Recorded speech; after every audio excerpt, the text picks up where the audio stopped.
The annual Thompson family dinner was going exactly as expected. My sister Amanda adjusted her Cartier bracelet while regaling everyone with stories about her latest merger. My brother Michael humblebragged about his hedge fund's performance. And I stood in my chef's whites, personally plating their meals because my sous chef had called in sick. "Still waiting tables, Sarah?" Amanda smirked, eyeing my uniform with that familiar mix of pity and superiority. "You know, Michael's firm is always hiring administrative assistants." I carefully placed her perfectly seared duck breast on the table, garnished with microgreens I'd grown in my own rooftop garden. "Actually, Honey," Mom interrupted, her voice dripping with concern, "you're 32. Don't you think it's time for a real career? Your father could make some calls." Dad adjusted his Rolex, the same one he'd gotten for making partner at his law firm. "The Robinson firm is looking for paralegals. Better late than never to join the family business." I bit back a response and continued serving. They never bothered to ask why I'd chosen this cheap restaurant as our meeting spot. Never questioned why the maitre d' treated me with such deference. Never even looked at the name above the door. The kitchen door swung open. "Chef, the new sommelier needs your approval on the wine pairing for tonight's tasting menu."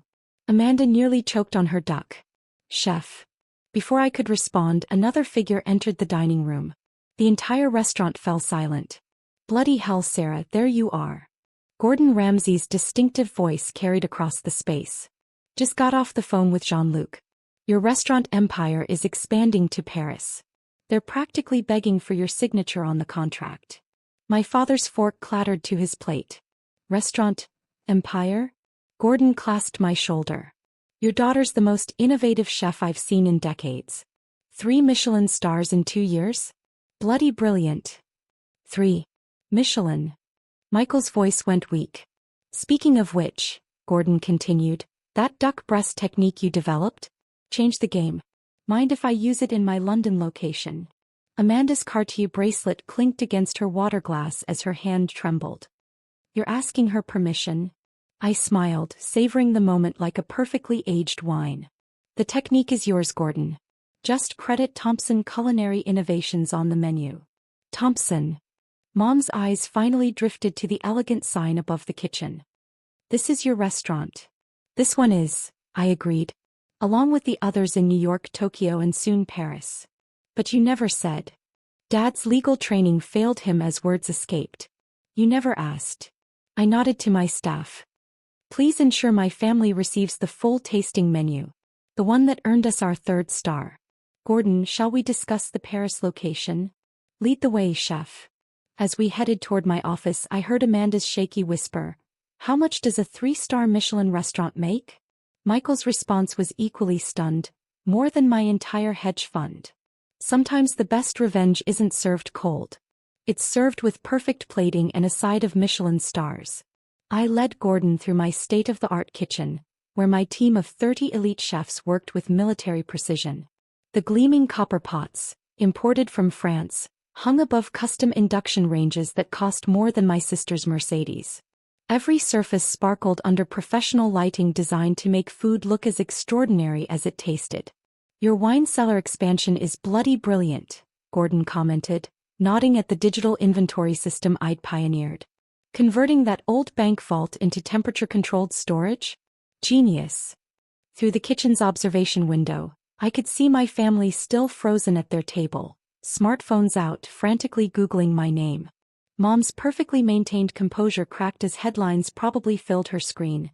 "Thompson named world's best female chef. Culinary empire expands to Asia. Revolutionary chef changes fine dining landscape." Speaking of wine, I turned to my sommelier. "Jean, please send up the 82 Lafite Rothschild to my family's table. The one they offered me $200,000 for." "The bottle you refused to sell to that Saudi prince?" Jean asked, smiling knowingly. "Sometimes family deserves the best," I replied, watching Dad's eyes widen as the $300,000 bottle was presented with perfect ceremony. Even when they least expect it. The kitchen door swung open. My brother Michael burst in, his hedge fund confidence completely shattered. "Sarah, is that really a signed partnership contract with Gordon Ramsay on your office wall?" "Actually," Gordon interjected, "I'm the junior partner in this venture." Your sister's innovations have revolutionized the industry. That sous vide technique she developed changed everything. Michael's expensive tie suddenly felt too tight. Junior partner? Chef, my executive assistant interrupted. The representatives from Netflix are here about the cooking show. And Bloomberg wants to update your net worth for their billionaire index. Billionaire. Michael swayed slightly. I adjusted my chef's whites, custom designed, though my family probably thought they were standard uniform. The Paris location needs attention first. The show can wait. But the Queen's personal chef requested your mentorship, my assistant persisted. Said it's rather urgent. Through the window I saw Amanda drop her phone. Mom reached for her water with shaking hands. Dad seemed to be mentally recalculating every dismissive comment he'd ever made about my career choice. Remember that Christmas dinner 5 years ago? I asked Michael. When you all laughed because I was just a cook, while you discussed stock portfolios? He nodded weakly. I just signed the lease on this building. Paid cash. The same night you were bragging about making partner, I was finalizing plans for my Tokyo location. Gordon checked his watch. Sarah, we should discuss the Paris menu. That technique you're developing with the black truffles. The one that drove the price to $8,000 per pound? I smiled. Yes, let's discuss that. Michael, would you excuse us? Business matters. Business. He echoed faintly. Dad always said you were bad with money. No, I corrected him. Dad said I didn't understand value. He was wrong. I just understood it differently. The door to my private office opened, revealing walls lined with awards, magazine covers, and yes, that framed contract with Gordon Ramsay. A contract where his name appeared below mine.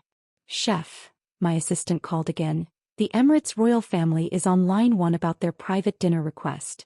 Michael's knees finally gave out. He sank into a kitchen chair, watching my team execute dinner service with flawless precision. Should I have the car bring your family home? I asked. The tasting menu can be quite overwhelming for first-timers. We can't just leave, he protested weakly. There are so many questions. Of course, I agreed. But I have an empire to run. Perhaps we can discuss it at next year's family dinner? I'm thinking. Tokyo location. Through the kitchen's second window, I spotted Amanda dabbing her eyes with a napkin worth more than her monthly salary, though she didn't know that yet. Each napkin in my restaurant was hand-woven silk, custom-made by artisans in Kyoto. Just like everything else in my empire, every detail was perfectly calculated. Your sister's trying to make a reservation for her law firm's partnership dinner, my hostess whispered, hiding a smile. I informed her we're booked solid for the next 8 months. Tell her I might make an exception, I replied, loud enough for Michael to hear. If she doesn't mind the private dining room minimum, what is it now, $50,000 per evening? Michael's designer watch caught the light as he gripped the kitchen counter. That's more than my quarterly bonus. The caviar supplement alone is $800 per person, Gordon added, clearly enjoying the show. Your sister's innovative sourcing changed the market. Even the Russian oligarchs have to go through her now. The kitchen buzzed with activity as the evening service peaked. My team moved like a choreographed dance, each chef executing their roles with precision I'd drilled into them personally. The sound of sizzling pans and calling orders created a symphony I'd grown to love more than any classical music Mom had forced me to learn. Chef, my pastry chef called out, the gold leaf soufflés for table 7 are ready. Actual gold? Michael asked weakly. 24 karat, I confirmed. We go through about 1 kilogram a week. Dad always said I was wasteful with resources. Funny how perspective changes. The door swung open again. This time Dad stood there, his legal confidence completely evaporated. He stared at the kitchen, my kitchen, like he was seeing it for the first time. The truffles you just ate? I told him, noting his empty plate through the window. They're from my private forest in Italy. The one I bought last year when Amanda was bragging about her summer cottage. Forest. Dad's voice cracked. Next to the vineyard, Gordon added helpfully. Bloody brilliant investment, that one. My phone buzzed, a text from Mom. Darling, we need to talk about the family trust. Oh yes, I smiled, showing the message to Michael. About that trust you all thought I was too irresponsible to manage? I declined my portion. donated it to culinary schools for underprivileged kids. But that was $3 million. Michael sputtered. My sauce recipe for the duck you just ate? Licensed it for $5 million last month. I adjusted my chef's coat. Per region. The kitchen door swung open again. Chef, the Saudi prince is on the line again about buying the restaurant. Tell him what I told the Emirates royal family, I replied. Thompson restaurants aren't for sale. At any price. Dad's knees finally gave out. He sank onto a kitchen stool, watching as my team executed another perfect service. Through the window, I could see Mom frantically typing on her phone, probably trying to calculate exactly how much her disappointment of a daughter was worth now. Gordon, I turned to my mentor-turned-partner. Shall we discuss the Paris menu? I'm thinking of something revolutionary. Lead the way, chef, he grinned. Though after that duck technique, I'm not sure how you'll top yourself. I paused at my office door, looking back at my shattered family. Oh, and Michael? That hedge fund you're so proud of? Check who owns controlling shares. I believe you'll find some interesting Thompson Culinary Holdings paperwork. The sound of his shocked gasp was drowned out by the perfect symphony of my kitchen, the empire I'd built while they were too busy mocking me to notice.